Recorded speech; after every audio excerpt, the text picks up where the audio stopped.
Hi friends, ಅನಾಮಲ್ ಸ್ಕ್ಯಾನ್ನ ಯಾವ ಮಂತಲ್ಲಿ ಮಾಡ್ತಾರೆ, ಯಾವ ವೀಕಲ್ಲಿ ಹೇಳಿರ್ತಾರೆ ಅಂತ ನಾನು ನಿಮಗೆ ಹೇಳ್ತೀನಿ. ಅನಾಮಲ್ ಸ್ಕ್ಯಾನ್ ಅನ್ನೋದು ಎಷ್ಟು ಇಂಪಾರ್ಟೆಂಟ್ ಅನ್ನೋದು ಕೂಡ ಇವತ್ತು ಹೇಳ್ತೀನಿ. ಫ್ರೆಂಡ್ಸ್, ಅನಾಮಲ್ ಸ್ಕ್ಯಾನ್ನ ಫಿಫ್ತ್ ಮಂತಲ್ಲಿ ಮಾಡ್ತಾರೆ. ಏನು ಮಾಡ್ತಾರೆ ಅಂದರೆ ಬೇಬಿ ಫುಲ್ ಬಾಡಿ ಚೆಕಪ್ನ ಈ ಅನಾಮಲ್ ಸ್ಕ್ಯಾನಲ್ಲಿ ಮಾಡ್ತಾರೆ. 18 to 22 ವೀಕ್ಸಲ್ಲಿ ಈ ಸ್ಕ್ಯಾನಿಂಗ್ ಇರುತ್ತೆ. ಸೊ ಈ ಸ್ಕ್ಯಾನಿಂಗ್ನ ಮಿಸ್ ಮಾಡೋಕ್ಕೆ ಹೋಗಬೇಡಿ, ಯಾಕಂದರೆ ಹೋಲ್ ಬಾಡಿ ಚೆಕಪ್ ಇರುತ್ತೆ ಬೇಬಿದು.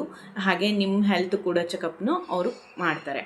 ಓಕೆನಾ ಫ್ರೆಂಡ್ಸ್, ಈ ಸ್ಕ್ಯಾನಿಂಗಲ್ಲಿ ನಿಮಗೆ ಏನೆಲ್ಲ ಚೆಕಪ್ ಮಾಡ್ತಾರೆ ಅಂದರೆ ಬೇಬಿದು ಲೆಗ್ಸು, ಹ್ಯಾಂಡ್ಸು, ಬ್ರೈನ್ ಡೆವಲಪ್ಮೆಂಟ್, ಹಾಗೆ ಲಿವರು, ಕಿಡ್ನಿ, ಪ್ರತಿಯೊಂದು ಬೇಬಿ ಪಾರ್ಟ್ಸ್ ಡೆವಲಪ್ಮೆಂಟ್ ಹೇಗಿದೆ, ಚೆನ್ನಾಗಿ ಗ್ರೋತ್ ಆಗ್ತಾ ಇದೆಯಾ ಇಲ್ವಾ ಅನ್ನೋದು ಪೂರ್ತಿ ಚೆಕಪ್ ಇರುತ್ತೆ.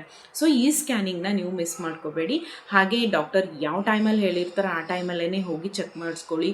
ಫ್ರೆಂಡ್ಸ್, 1 day 2 day ಡಿಲೇ ಮಾಡಿದ್ರೆ ಓಕೆ, ವೀಕ್ವರೆಗೂ ಡಿಲೇ ಮಾಡೋಕ್ಕೆ ಹೋಗಬೇಡಿ. ಏನಾದರೂ ಪ್ರಾಬ್ಲಮ್ ಇತ್ತು ಅಂದರೆ ನಿಮಗೆ ಸೊಲ್ಯೂಷನ್ ಕೂಡ ಅವಾಗೇ ಸಿಕ್ಬಿಡುತ್ತೆ ಅಲ್ವಾ.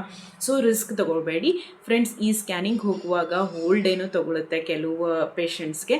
ಸೊ ಹಾಗಾಗಿ ನೀವು ಮೊದಲೇ ಪ್ರಿಕಾಷನ್ಸ್ ತೊಗೊಂಡೇ ಪ್ರಿಕಾಷನ್ ಅಂದರೆ ನಿಮ್ಮ ಸ್ನ್ಯಾಕ್ಸು, ನಿಮ್ಮ ಊಟ ಏನಾದರೂ ಇರುತ್ತಲ್ವ, ಸೊ ಅದನ್ನು ಮೊದಲೇ ನೀವು ಪ್ರಿಪೇರ್ ಮಾಡ್ಕೊಂಡು ತೊಗೊಂಡು ಹೋಗ್ಬಿಡಿ. ಯಾಕಂದರೆ ತುಂಬ ಟೈಮ್ ತೊಗೊಳುತ್ತೆ ಕೆಲವೊಂದು ಟೈಮಲ್ಲಿ ಈ ಸ್ಕ್ಯಾನಿಂಗ್. ಓಕೆನಾ ಫ್ರೆಂಡ್ಸ್, ನೀವು ಯಾವ ಮಂತಲ್ಲಿದ್ದೀರಾ, ಯಾವ ಸ್ಕ್ಯಾನಿಂಗ್ ಮಾಡಿಸಿದ್ದೀರಾ ಅನ್ನೋದು ನನಗೆ ಕಮೆಂಟ್ ಬಾಕ್ಸಲ್ಲಿ ತಿಳಿಸಿ. ಹಾಗೆ ಈ ಮಾಹಿತಿ ಇಷ್ಟ ಆಗಿದ್ದರೆ ಪಿಂಕ್ ಹಾರ್ಟ್ನ ನನಗೆ ಕಮೆಂಟಲ್ಲಿ ತಿಳಿಸಿ.